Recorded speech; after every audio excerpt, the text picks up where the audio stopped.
My name is William Buller. I'm a research engineer with Michigan Technological University. My name is Rini Sharoni. I'm a senior principal engineer at Toyota's Collaborative Safety Research Center. We are in Grass Lake, Michigan at the Whitetail Hall of Fame, which includes a deer farm.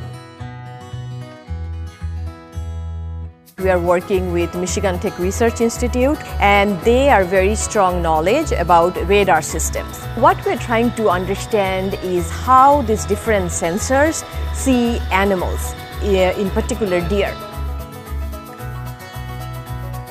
We're helping to develop an animal pre-collision system, measuring the deer with a W-band radar, which is often used on vehicles for pre-collision systems, and we're also looking at them with a lidar.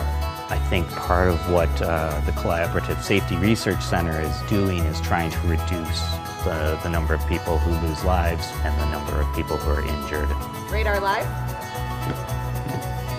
In US, there are over 1.5 million animal vehicle crashes every year, and a big percentage of that is deer crashes. By collecting this radar data from different kinds of deers, we'll be able to model or develop a system that can detect these animals, hopefully before the driver can, and can either give a warning or can activate brake, to prevent or mitigate these crashes. Ready for test point 247? Every little step we make that makes a difference in somebody's life, that's a big achievement for us. This is the future of the automobile, and it's happening right now.